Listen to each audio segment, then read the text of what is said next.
بالله من الشيطان الرجيم. بسم الله الرحمن الرحيم.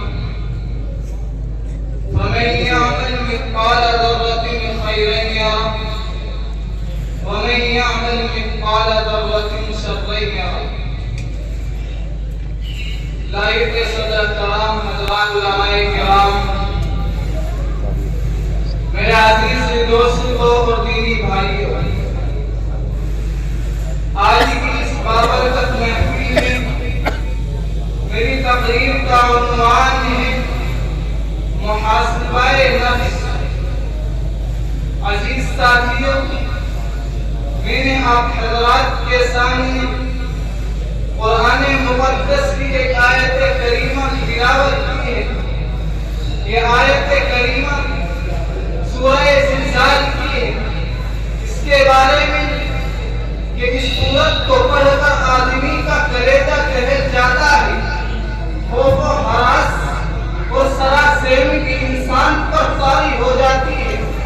اس سورت میں قیامت کے بھیانک منظر کا تذکرہ کیا گیا ہے کہ جب زمین میں بھوچال آ جائے گا، زمین اپنے اندر کے پوشیدہ کتینوں کو باہر نکال پھینکے گی۔ اس وقت انسان بڑی پریشانی اور حواس باختگی کے عالم میں اپنے ہوش و حواس کھو بیٹھے گا۔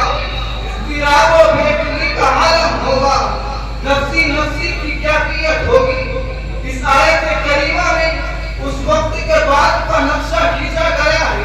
قرآن نے صاف اعلان کیا ہے، کھلے لفظوں میں پکار کر کہا ہے کہ دنیا کے تمام رہنے والے سن لے، کان کھول کر سن لے۔ اگر کوئی یہ سمجھتا ہے کہ یہی زندگی ہے، یہی جی کر مرنا ہے، یہی اپنی زندگی گزار کر مٹی ہو جائیں گے، جس طرح چاہے جہاں رہے، جیسے چاہے اعمال کرے، ہم سے کوئی پوچھ تاچھ نہیں ہوگی، یہ اس کی بھول ہے، بہت بڑی بھول، یہ اس کی نادانی ہے۔ دنیا میں اس کے انعامات کا نتیجہ ہے۔ جو شخص یہاں جو کچھ کرتا ہے، جب قیامت کے دن اس سے سوال کیا جائے گا، اس سے پوچھا جائے گا کہ ہم نے علم کے خزینے دیے تھے، وہ تم نے کیا کیے؟ ہم نے تمہیں دولت کے خزینے دیے تھے، وہ تم نے کیا کیے؟ ہم نے تم کو بندہ بنا کر کے بھیجا تھا، غلامی کو زندگی کا کیسے ادا کیا؟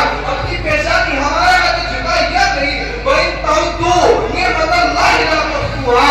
اگر اللہ تعالیٰ اپنی نعمتوں کو شمار کرنا چاہے تو تم شمار نہیں کر سکتے۔ اللہ رب العزت نے اتنا انعامات سے ہمیں نوازا ہے کہ اگر ہم ان کا شمار کرنا چاہے تو شمار نہیں کیا جا سکتا۔ اسی کو قرآن میں اللہ رب العزت ارشاد فرماتا ہے وَإِن تَعُدُّوا نِعْمَتَ اللَّهِ لَا تُحْصُوهَا۔ ایک حدیث میں آیا ہے، حضرت ابو ہریرہ رضی اللہ تعالیٰ عنہ راوی ہیں، فرماتے ہیں کہ ایک دن نبی کریم علیہ السلام بے وقت گھر سے نکلے، رات کے وقت یا دن کے وقت۔ جب آپ باہر نکلے اسی وقت ابو بکر صدیق و عمر فاروق رضی اللہ عنہما بھی اپنے گھروں سے نکلے۔ اللہ کے رسول علیہ السلام نے دونوں سے فرمایا کہ تم دونوں آج بے وقت گھر سے کیسے نکل آئے ہو؟ کس چیز نے تمہیں مجبور کیا ہے؟ وہ ایک طرح ہو کر سیدنا ابو بکر صدیق و عمر فاروق رضی اللہ عنہما نے عرض کیا کہ اللہ کے رسول، اے میرے محبوب، ہم بھوک کی وجہ سے مضطرب و پریشان ہیں، اسی بھوک کی بے تابی نے ہمیں گھروں سے نکلنے پر مجبور کیا ہے۔ عطا رحمت نے ارشاد فرمایا قسم ہے اس ذات کی جس کے قبضے میں میری جان ہے، مجھے بھی اس وقت گھر سے نکلنے پر اسی بھوک کی اضطراب و پریشانی نے مجبور کیا۔ پھر آپ نے فرمایا اچھا چلو میرے ساتھ۔ آپ دونوں ساتھیوں کو لے کر ایک انصاری صحابی کے یہاں تشریف لے گئے۔ اتفاق ایسا کہ وہ انصاری صحابی بھی گھر تک تشریف فرمانا تھے۔ آپ علیہ السلام نے ان کے اہلیہ کو سلام کیا کہ آپ کے خالد کا تشریف لے گئے۔ اہلیہ نے جواب دیا کہ وہ جو پانی لینے گئے ہوئے ہیں اسی وقت وہ صحابی تشریف لے آتے ہیں۔ ان عظیم ترین مہمانوں کو دیکھ کر ان کا چہرہ وقت مسرت سے گر اٹھتا ہے اور عقل مزاج کی کیفیت طاری ہو جاتی ہے۔ اور کیوں نہ ہو آپ عزت مندوں کے دربار خلاصۂ کائنات صلی اللہ علیہ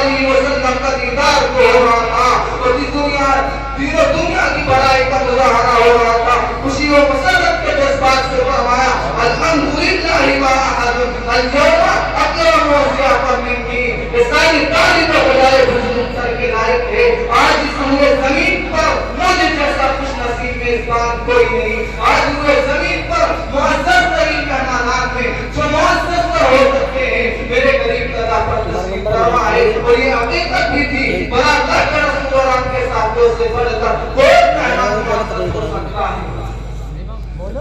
گرو انصاری صحابی نے کچھ کھجور کا گوشت پیش کیا اور ایک بکری ذبح کر کے وہ آپ کی خدمت میں رکھا. وہ کھجور کا گوشت بھی ایسے اس میں ناکارہ کھجوریں تھی. آپ علیہ السلام اور آپ کے ساتھیوں نے اپنا تناول فرمایا. اس کے بعد آپ نے ارشاد فرمایا والذی نفسی بیدہ لتسألن عن النعیم یوم القیامہ.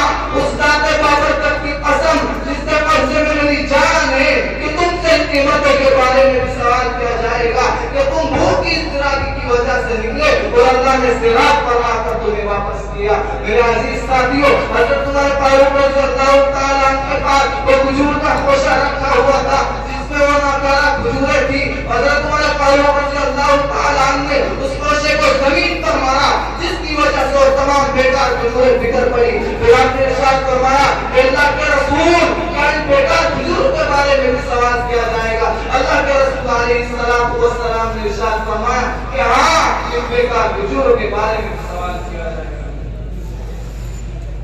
بس میری چند باتوں پر اپنی تقریر ختم کرتا ہوں.